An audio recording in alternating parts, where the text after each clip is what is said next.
What's up, everybody? This is the first edition of the Steal and Sell podcast. I'm David Corb, joined by the one and only Trent Ging. What's up, Trent? Not much. What's going on? Are we talking Uh, two sports on this one? yes, sir. Yes, sir. I figured we just combine the hodgepodge and the here we go and just combine it and make this one big show. Why not? I love it. So yeah, so I mean, let's just get into it. Last night, the Pirates win 3-1. Skenes was absolutely fucking ridiculous. Yes. 8 innings, 2 hits, 10 Ks. Do you remember when his ERA was like 6.6 or 65.5 or whatever at the beginning of the season? First start of the year.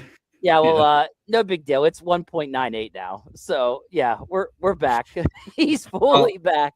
All of that panic for absolutely nothing. All of that panic for nothing.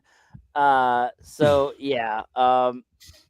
Just check here to see if the thing's going up on the app. Not looking good. But yeah. So yeah, dude, I think that basically I can't believe I thought for sure he was going to throw the no-hitter last night. I 6 straight Ks. They had to bunt just to avoid the whole straight K record. I guess they were trying to avoid against him. Just absolutely ridiculous. And do you think he's ever going to throw a no-hitter for the Pirates? I don't know. His pitch count gets pretty high because of all the strikeouts, which is a challenge for the no-hitters. If you're a high strikeout pitcher, that becomes really, really difficult unless you're throwing a lot of strikes. And there's like no waste pitches when you're doing that. So I don't know if he's going to be able to roll through that. I mean, it's definitely not outside the realm of possibility, I don't think, as dominant as he is. I mean, if he catches a heater one day, look out, because he's so consistent as it is that I can only imagine what his A game is going to look like when he turns that on one day. Like, it feels like he has it almost every game, but no hitters, that's tough territory, dude. So I don't know. We'll see. Yeah, it's extremely hard to do. And I mean, just let alone you're depending on 8 other guys to make the play for you as well. So it is extremely rare. That's why you don't see it often. So yeah, I think that he eventually will. I think he's that good. But it's really hard to say, honestly. When you got like Ryan O'Hearn out in right field, who's had some issues defensively, and you've got O'Neal Cruz in center field, he's played better of late, but like he's had some issues out there too. Like, it can be really easy to see a misjudged ball end up being the reason he breaks up a no-hitter. You know what I mean? Like, yeah, because it takes everybody. It really does. It takes everybody to make that happen. So I don't know. I don't think it's outside the realm of possibility because he is such a dominant pitcher. But at the same time, it is one of the most rare things in baseball, right? Obviously, the perfect game is the only thing more difficult for pitchers to attain. But that no-hitter, man, you got to be electric. Even to get through 9 innings total is a rarity at this point. So we'll see. Yeah, we'll see what happens here with him moving forward. Next thing I want to talk about was Nick Gonzalez, dude.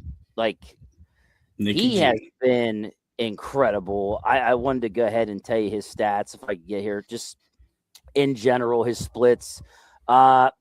Overall, he's batting .321 with an on-base percentage of .383. Last 7 days, batting .350 with a .458 on-base percentage. Last 14 days, .302. Last 7, OPS and .908. Not bad at all, man. Not bad at all. So he's ridiculous, dude. He's leading the team. He's at number one. He's the only hitter on the team over 300 right now, batting average wise. He's in 321, which is fantastic in today's day and age. And I mean, honestly, like, I know the big knock on his glove defensively. I mean, have you seen any real instances where he's like been a deficiency defensively? Because I think he's played pretty solid. Earlier in the season, like I thought that there was some issues, but then it seems like though that the more comfortable, like the more he plays at third base, the more comfortable he's getting. I've seen lately where it just seems like he seems to be getting more comfortable. He's making plays. So yeah, I think this is something that is going to last. You got to remember they actually talked about he did that they worked on his loading and not coming back forward too quick, keeping that weight on the back leg, and holding that leg kick, and it's actually working. If you notice, he's not rushing through now. He loads and he does hold it, and then comes through, and it's doing wonders for him. So I think this is something now that they kind of fixed with him, that he's going to be able to he is going to be able to make this last through the season. But because he went on a hot streak last year too. I mean, he went on a real big hot streak. He was like, I forget what the exact total was. He had like a 18 game hitting streak or something at one point. In the back half of the year last year, and you could tell that he's a good hitter. But yeah, that cleaning up that part of his approach at the plate, I think definitely made a huge difference, because now it's showing he's consistently hitting well at the plate. I mean, you don't bat 321 in Major League Baseball unless the mechanics are all working and flowing right. You know what I mean? Like it's timing in the box. It's everything, man. It's reading.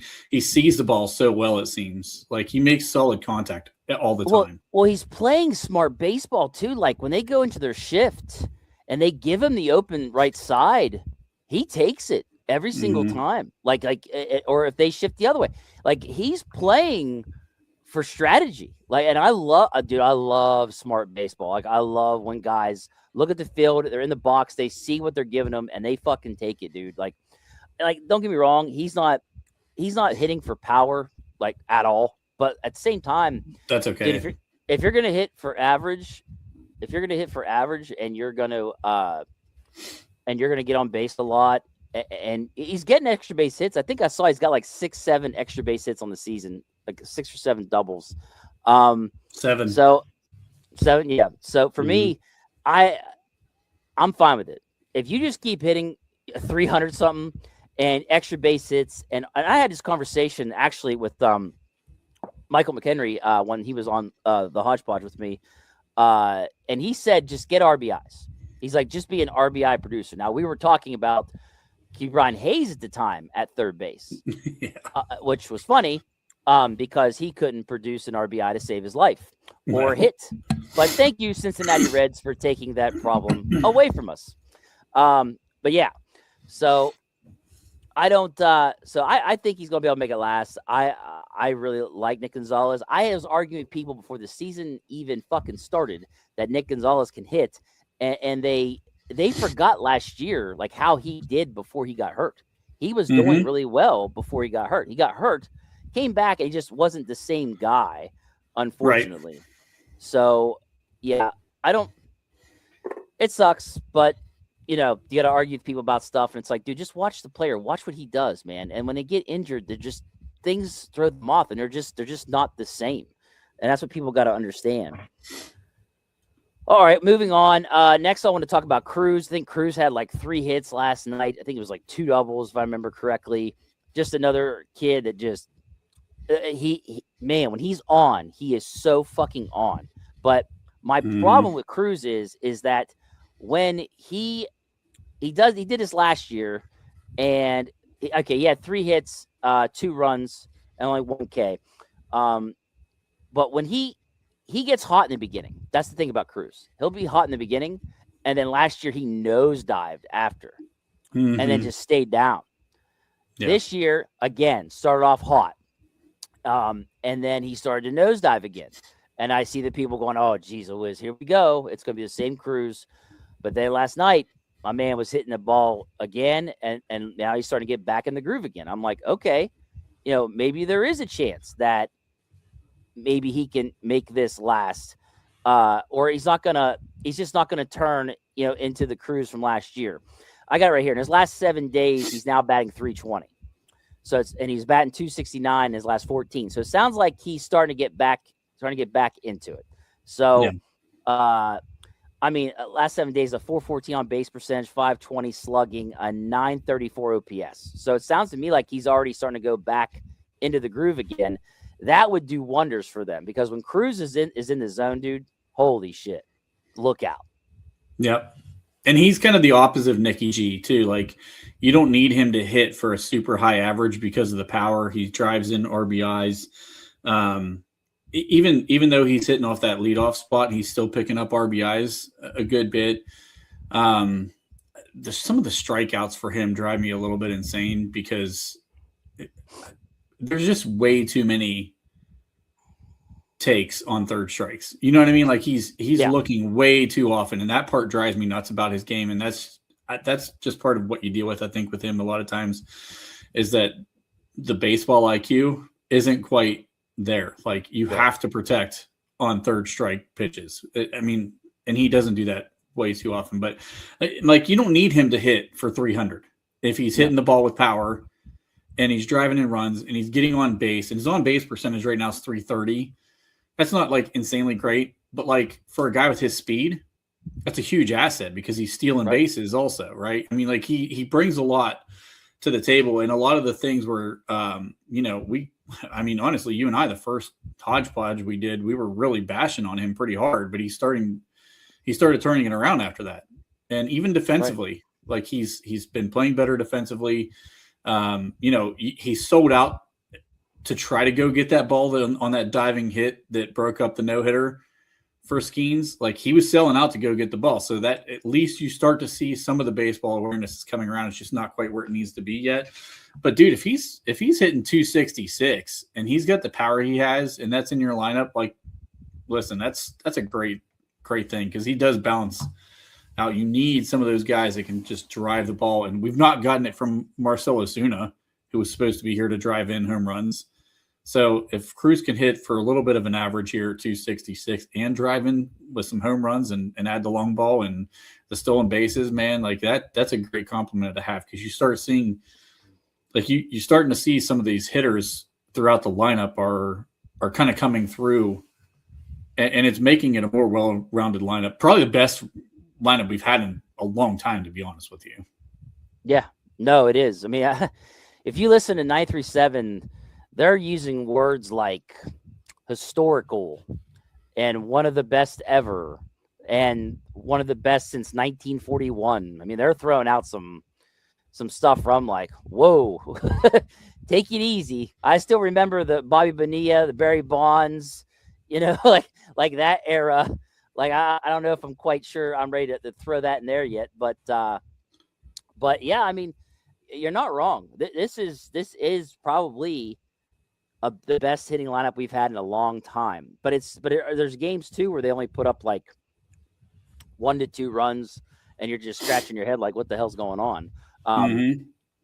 But yeah, no, I get what you're saying. You're right. As far as especially when it comes to home runs, I think they're still in the top 10, ain't they?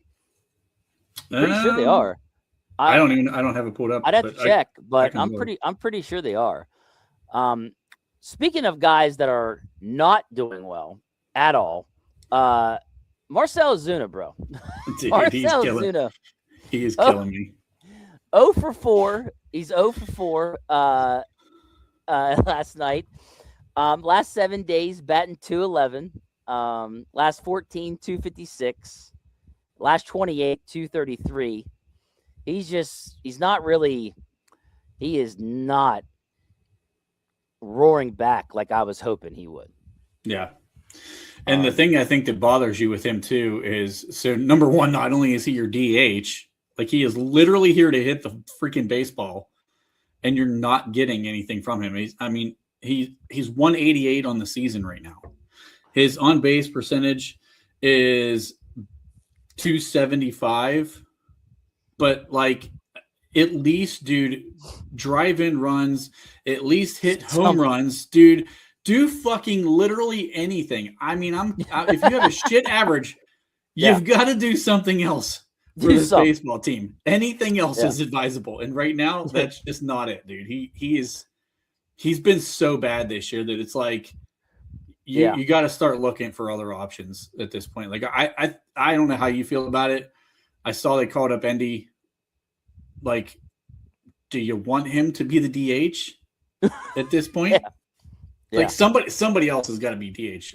You might need to bench Ozuna and let him get his head right and let him try to figure this thing out. Work with the hitting coaches. Don't be playing him day in, day out. Like, give him some space where he can actually like try to figure out the issue. Because a dude who's had like a ton of power throughout his career and has always driven home runs in, and he's like figured it out. He's not always been a great hitter, but he's decent. Like, you thought you were getting a lot more than this out of him, and he needs time to, I think, sit down and try to figure that out for himself. Yeah,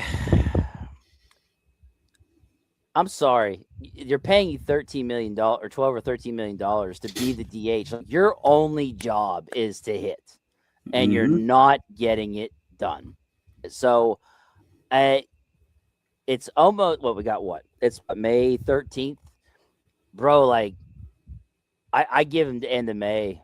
And if we're not cooking in some category here where you're actually worth it, his WAR right now is negative 0.06. Yeah, I'm looking at that right now. Yeah, I'm like, that's disgusting.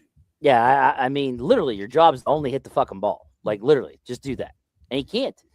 I can't get over how bad, how lost he looks out there. I mean, if you just watch his mechanics and you watch the toe tap he does, I would almost tell him to abandon that altogether. I would almost put him on a shadow IL stint. And I'd go, hey, that little cute toe tap you do? Fuck that. Don't do it anymore. Load, leg kick, and then step to time to hit. Because every time he does that toe tap, to me, he never times it upright. Hardly ever. Never. And never. It drives me insane. Because, your DH can't be an automatic out. It can't. Dude, he can't have the same batting average as fucking Henry Davis. He's getting pretty close. Yeah. Dude, that can't happen. What are we doing here?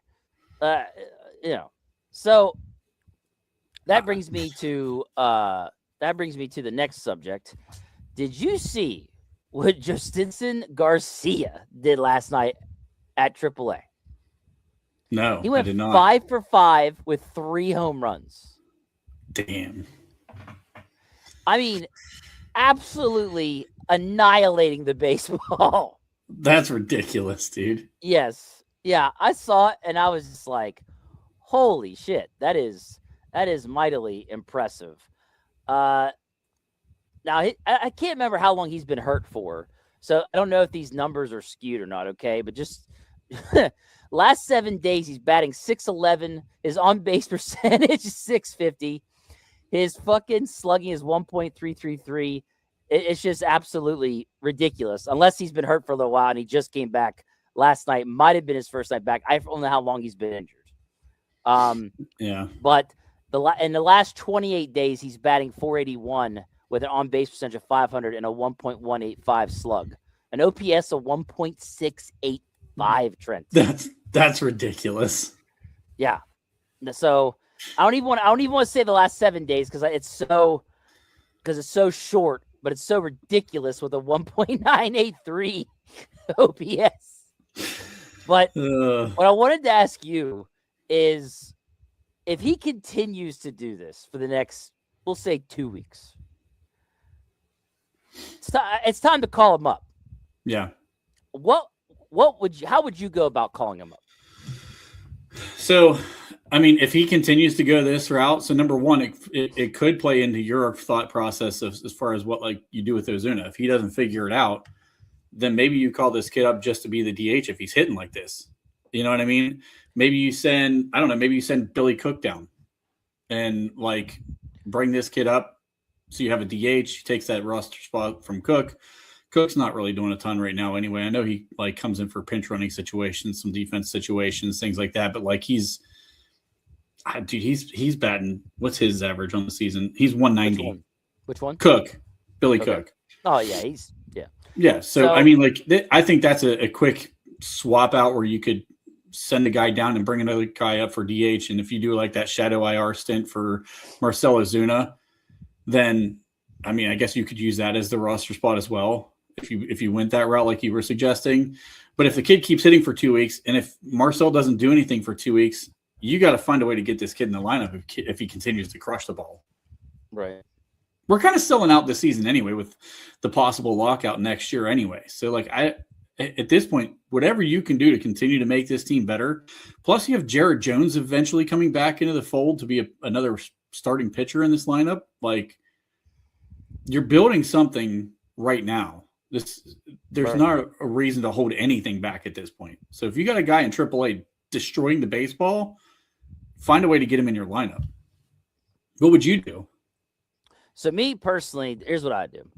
So if they go at the same time, where he's still destroying the baseball AAA and Ozuna is still struggling really bad, there's one or two things I do. It's either I'm going to literally cut ties with Ozuna, call him up.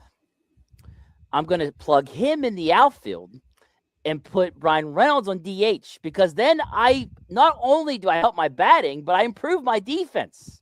Yeah, I can't tell you how sick I am of seeing Reynolds and fucking Cruz in left and center field together. It's look like Keystone Cops out there. It's fucking horrible. Like I can't, I can't do it. I can't do it, bro. It's seeing that all the time where they just both are confused or don't know what the fuck they're doing or too slow or don't react. It's more Reynolds with the reacting stuff. But like, dude, yeah. I just Garcia's a fucking outfielder. Plug him out there. Put Reynolds in the DH. Hide that shit. That's the way I look at it. Yep. And I that's what I would do. And look, if you don't want to be completely done with Ozuna, fine. Then have him get an infection. Have him get some kind of armpit infection or something. Whatever IL stint you gotta invent for him. One of those oblique or injuries or midsection. Yeah. The shit that Ben Cherington comes up with. What's the baseball version of turf toe? Right. Yeah, right. So, whatever they got to do to invent, whatever. Yes. But dude, they gotta do something. If Garcia's still hitting the shit out of the ball 2 weeks from now, figure out something. Yeah. Cut ties with Zuna, DFA him, IL, whatever. Just get the guy out of the roster and off the roster or out of the lineup at least.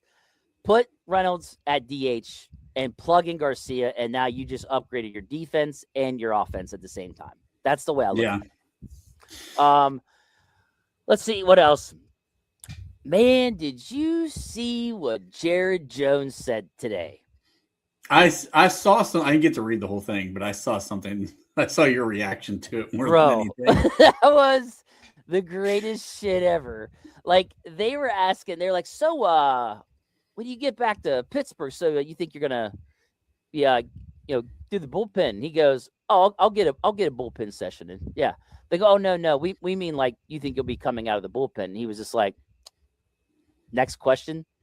Like, dude, my man had no chill whatsoever, dude. My man was just like, what the fuck did you just say to me? Like, he's not going to the bullpen. Dude, he is not going to the bullpen. No. He's going to be like, hey, Ben Cherington, listen, bitch. I'm starting, okay? Yes. I'm a starting pitcher. I love it, too. Like, sometimes I don't like that kind of shit, but with him, though, I kind of like it. I love how he's got that confidence where he's just like, no, motherfucker, I'm a starting pitcher in the MLB. Yeah. That is exactly where I'll be going. And, dude, who comes out of the starting lineup? Like, Majinski. You put him in the bullpen. Yeah. Oh, bro. I am telling Carmen Majinski, hey, thanks for your efforts. Your ass is going to the bullpen. Because he's got good stuff. But, I mean, yes. Jesus Christ, dude. There are games where he just can't make it past the third or fourth inning. Or he gets to the fifth, then implodes. How many quality starts do we see from him? Not a lot. No. You know what I'm saying? Like, I'm sorry. Like, he's got great stuff. He is a guy that we could really use out of the bullpen. That's your I agree. I agree. And I asked you that because I was wondering if anybody would say Bubba Chandler just because Well, he's had yeah, struggles. that was my You next know, thing. Yep, you read my but mind. I think he's. You can kind of see flashes in his last couple starts where like he's starting to put things together a little bit, and he's not all the way there. But like I Yeah, think I see him as a long-term starter for this organization, not a guy coming out of the bullpen where like you've been saying all season that Mlodzinski cannot get through the fifth round or the fifth inning. I mean, he can't make it through the fifth inning. So like if he's a guy who's good within the first 3 to 4 innings, man, that's your lone relief guy, right? That's the first guy out of the bullpen if you have a guy that's struggling. So I think it should be Carmen. I agree with you on yeah. that one. I mean, I know what Bob thinks, He's a bum. but yeah, but no, he's not a bum. But I just did it to be funny. But yeah, Yeah. no, I think it's Carmen Mlodzinski, but I think he'd be a weapon. I think he'd be a great weapon. I'm telling you right now, I would love to have a 7, 8, and 9 guy of Mlodzinski and Santana, and then Soto. That would be great. I would like that. You could even flip it. You could go Santana in the 7th and go Mlodzinski in the 8th. I'm gonna be honest with you. Mlodzinski's stuff's good enough to where I thought he could be a closer. Yeah, I can see that. But Soto right now, despite last night him giving up a run, Yeah. but He's like been pitching well. but Soto's been our best. He's been our best guy. Montgomery's another one, dude. Montgomery's been looking really fucking good too. Mm-hmm. So, that's one of the ones they got in that trade that we got Lowe and got Magnum when we gave up Burrow. So, like, dude, I like him too. He's really showed himself as well. But they just we can't. I don't know how. Oh God, I can't even remember his name. And I don't know how because he pisses me off every time I see him go out there. Who's Lawrence? Justin Lawrence. Yes, Bro, he drives me nuts. Every time I see that motherfucker go out there, I want to lose my mind when it's in a close game. I'm like, Don Kelly, what the fuck are you doing? Like, no.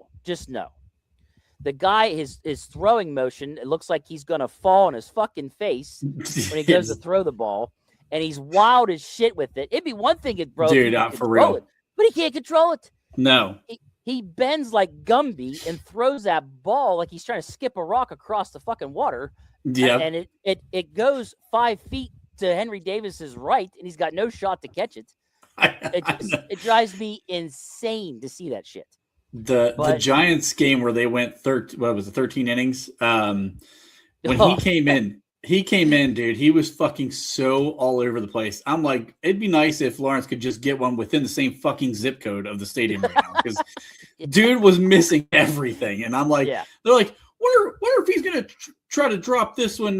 Which fucking pitch was he throwing?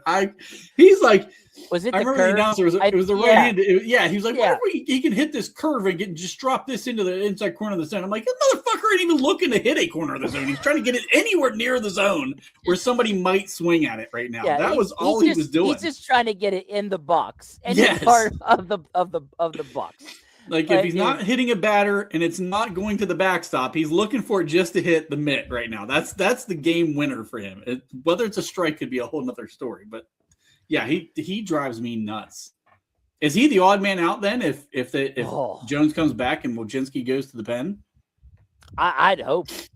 God, that's a good question.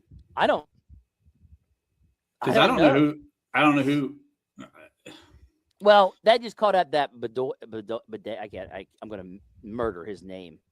They caught him up with Endy that we're going to get into in a second. But they caught up that guy Bedoy. I think he's pronounced his name.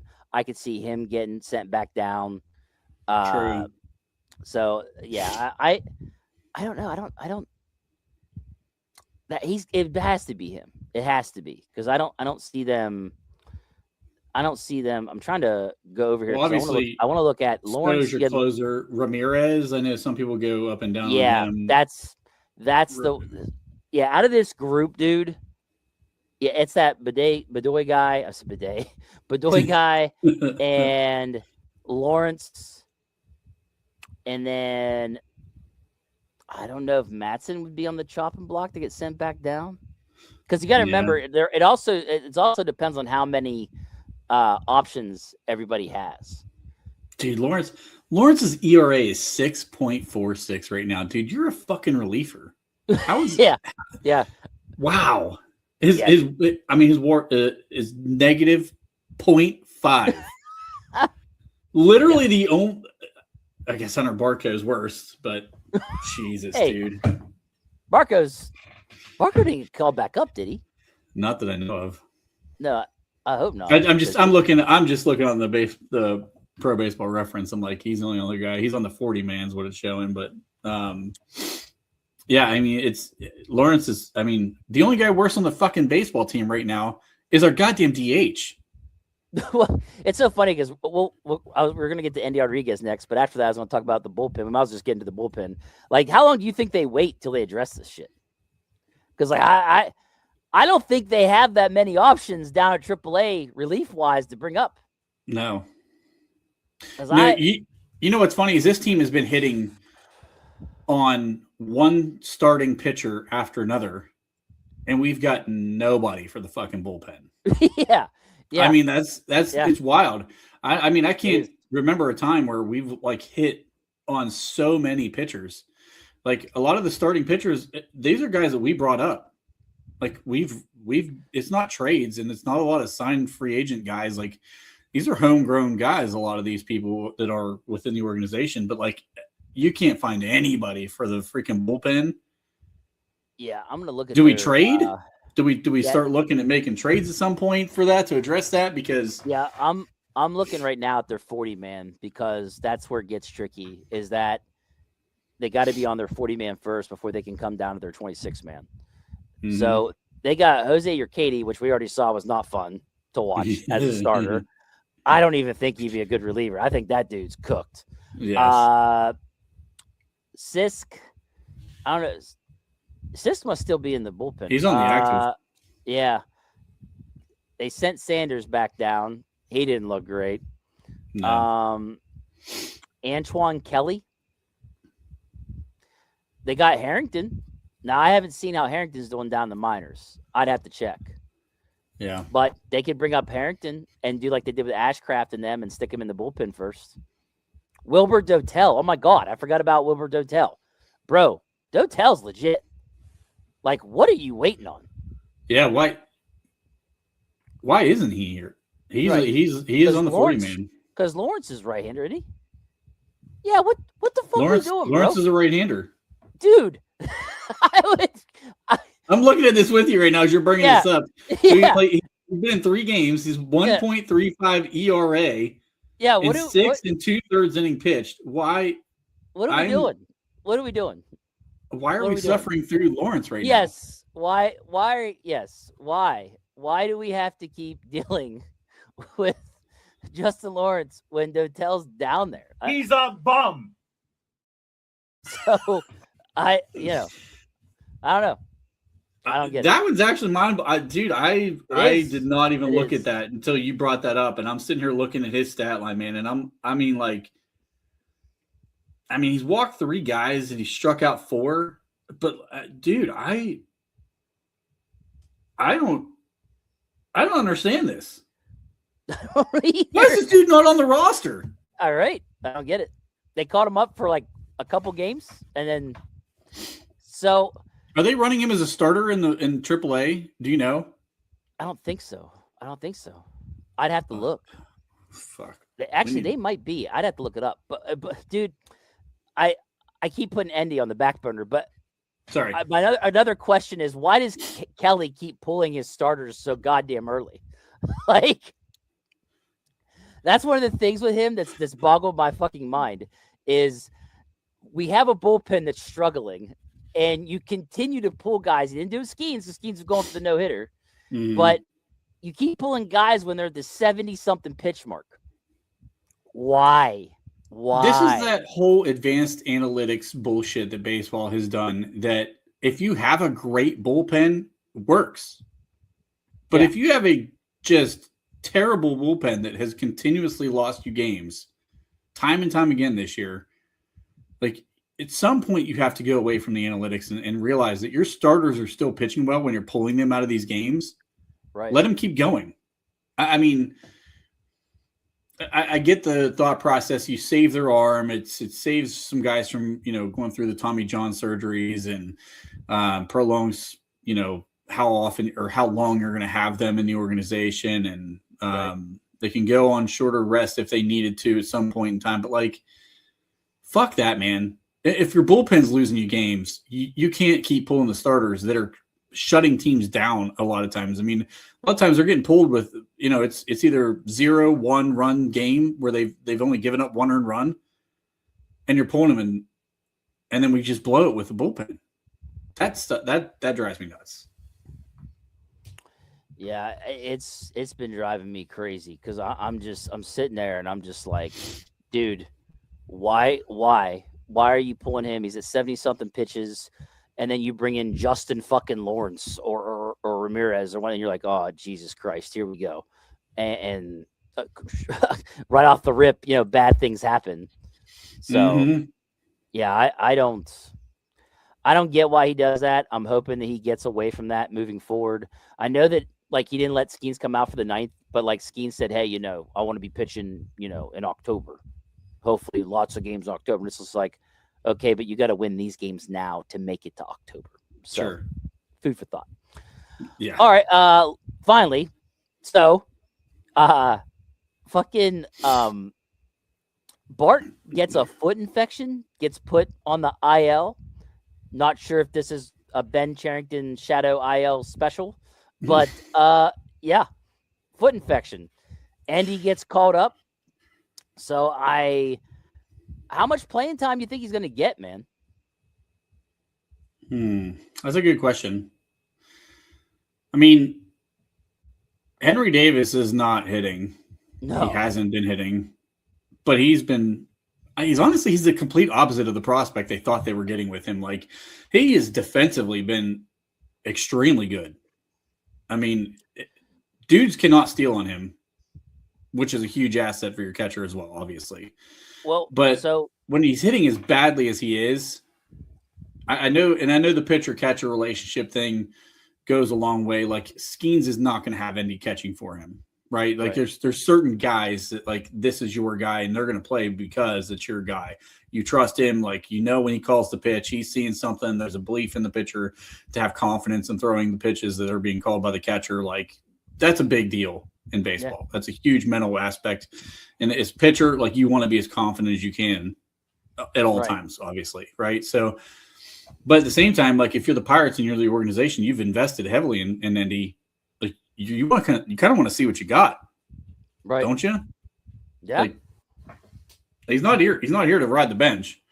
You're going to rotate catchers at some point anyway. So, I'm interested to see him. Yeah, I know I am too. And so just to give you an idea, his last 28 days down the minors, he was batting .295 with on base percentage of .419, a slugging of .377, and an OPS of .796. So he's starting to get there. Yeah. So I want to give him a look. Look, Henry Davis is batting 60 something. So Henry Davis, yeah. So I just 157. Jesus. Okay. So 157. 13 hits and 83 at bats. Do you remember when pitchers had to bat? Yeah, and they had better batting averages than this. They have better batting averages than him. Brault. Remember Brault? Fucking Brault is a better hitter than Henry Davis right now. That's sad. Anyways, so yeah, I would give Andy an actual shot here. I know that pitchers have their catchers they like and stuff, but like, dude, sure, it's hard to watch. He looks so lost at the plate. Henry Davis does. So I'm down to give Andy a shot. Give him a shot. Maybe. I mean, this is just me. I know they're not going to do it, but I would go 2 out of 3. 2 out of 3 per series for a couple weeks here, just to see what you got. You would have Andy start 2 out of 3. Yeah, I would. I'd set now, mind you, if Skenes prefers Henry, fine, he gets Henry. But like, if you ain't Paul Skenes, I don't give a shit. Like Yeah. we're gonna run with Endy. Keller. Like I mean, would you have Keller's Keller one. pick? If Keller Won. If Keller. I can't Well, if I can't Bart caught Keller, didn't he? yeah, I thought Bart So caught Keller. Endy would be.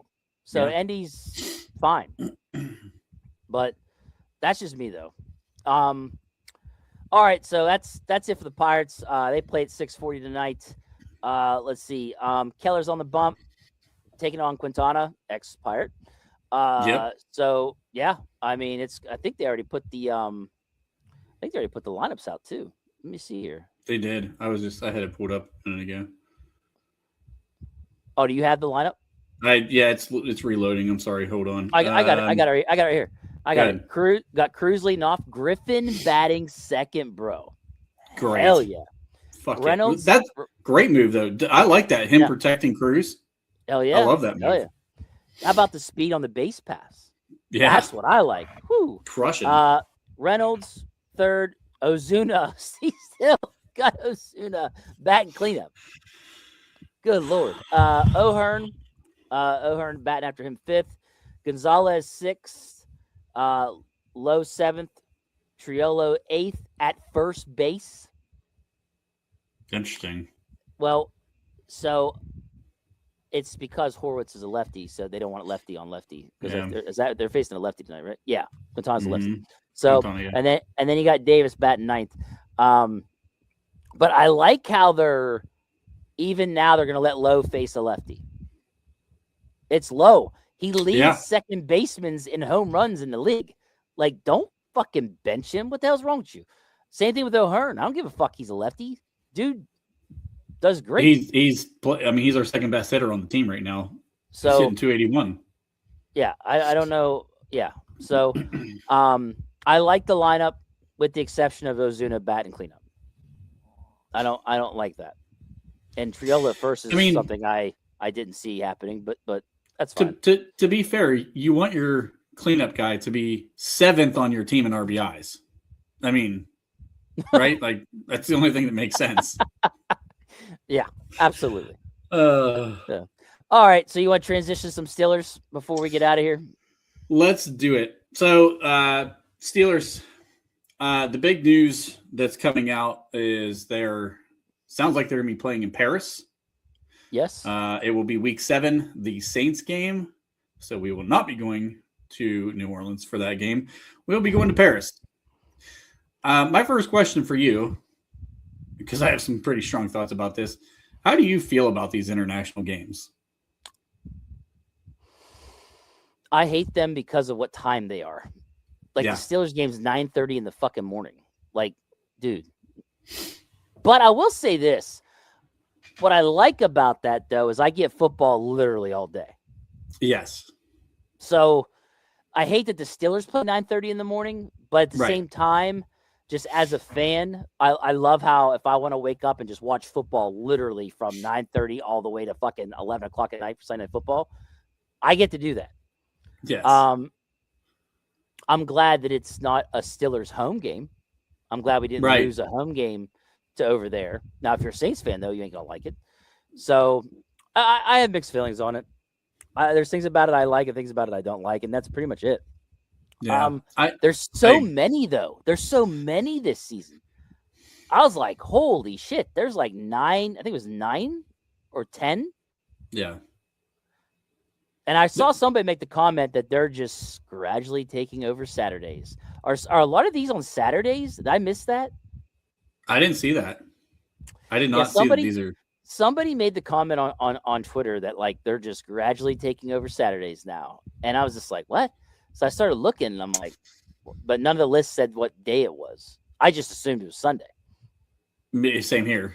So number one, I think that'd be a huge mistake because there's going to be, I think as popular as the NFL is, you're not going to get all the eyeballs. You're not going to get all the eyeballs. I don't think so either. College is a huge sport as well. Like, I mean, they're kind of on par with the NFL as far as like viewership. So I don't know that you're going to get it. So like if you had, and first of all, as a fan, like you obviously know I'm a huge Ohio State fan. If Ohio State and Texas are fucking playing and you've got the Steelers on against the goddamn Saints, I'm not watching the Saints game. Yeah, I'm watching the Ohio State Texas game. Like, it's a big game, right? So you're yeah, probably going to pull a lot of the fan base that's going to be like, do you watch your NFL team? Do you watch the college team? I think that would be a massive mistake if they go that route. But like, how much are they growing the game really with these overseas games? Like, are we seeing like an influx of talent? They've been doing this for a while now. Are you seeing like an influx of talent from these, European countries that are sending NFL prospects over here? They're not building franchises over there. I don't know how you could build franchises over there. I mean, the end goal, I think the best case scenario for the NFL is what basketball has. You have the NBA here, and then you have other pro leagues in Europe. Like, what is the end game to this is, I think, the big thing for me, because you are taking home games, like you mentioned, from fan bases. If I'm a season ticket holder and you're pulling one game out, like, I'm sorry, but I want you to discount my tickets. They're never going to do that, but like, that's what I would be asking for if I'm a season ticket holder. right. So I don't know. There's a lot of aspects to this. I do like, waking up in the morning on a Sunday and I can turn football on and it's on, pretty much right there at the beginning of the day, and you can watch all day. So I agree with you on that. I'm on board. Right. I don't know how much these games are really doing to grow. And France, of like Paris of all places, like Paris does not seem like a football town to me. Like, Ireland was cool. Like, there's cool historical stuff to Ireland. There's things to see. Like, I don't know. It was interesting to see some of the things they did over there. Maybe it's because the Steelers were so big on Ireland with the Roonies, but I don't know. Paris to me. But by the way, I fixed the stream. We're now streaming on the app. Yeah. Unfortunately, it took me 47 minutes to try to fix it while doing this podcast. It is on there now. Yeah. Yeah. So I didn't realize, but the way we're doing it, you have to find the embedded thing. It changes every time on where we're streaming at. So I forgot that. So my bad, guys. But enjoy the Steelers part of this podcast. Yeah, I was gonna say we could try to re-upload it after the fact. Oh yeah, if it doesn't we'll see. We'll see how it saves. But yeah, dude, it's one of them things where I think, like, if I was rich and I could just travel whenever I want, it'd be cool to go see the Steelers play in France. Absolutely, it would be. Yeah. But besides that, and I'm glad it's not a home game, because then if I was a Steeler fan, I'd be pissed that I can't go watch the Steelers play at home. Exactly. So, yeah. So besides that, yeah, man, it's whatever. We'll see. I like how my favorite thing is when college games end and they fill in Saturdays with the NFL. That's when I love that they fill in Saturday. Like, when they have NFL on Saturday, I like when there's no college. Yes. And then now that fills that void I don't have anymore. It fills it for me. And it's like a coping mechanism. Like I can do this. I got some form of football I can watch on Saturday. So that's the way I look at it. Yep, same here. The other big news, obviously, that everybody's talking about right now, we might as well dive into this. The whole Drew Aller breaking down the mechanics all the way down to the footwork, throwing motion, everything, and they're rebuilding him from scratch.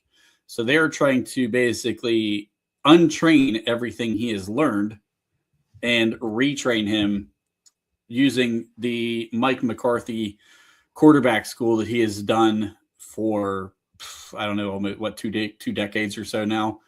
I mean, first of all, what's your level of faith in this process? Because this isn't Mike Tomlin anymore, to be fair. I think it's the right move, because that's what's awful about him. Like, mechanically, he's awful. You know what this? God, you're gonna hate this. Well, no, you're gonna love this because you don't like Aller. It reminds me of Tim Tebow when they said, "Hey, we're changing his throwing mechanics. It's going to be great. He's going to be wonderful." Worse. And Josh McDaniels said, "I'll take him in the first round. Thank you very much." Okay, that's what this reminds me of. It reminds me of that a little bit.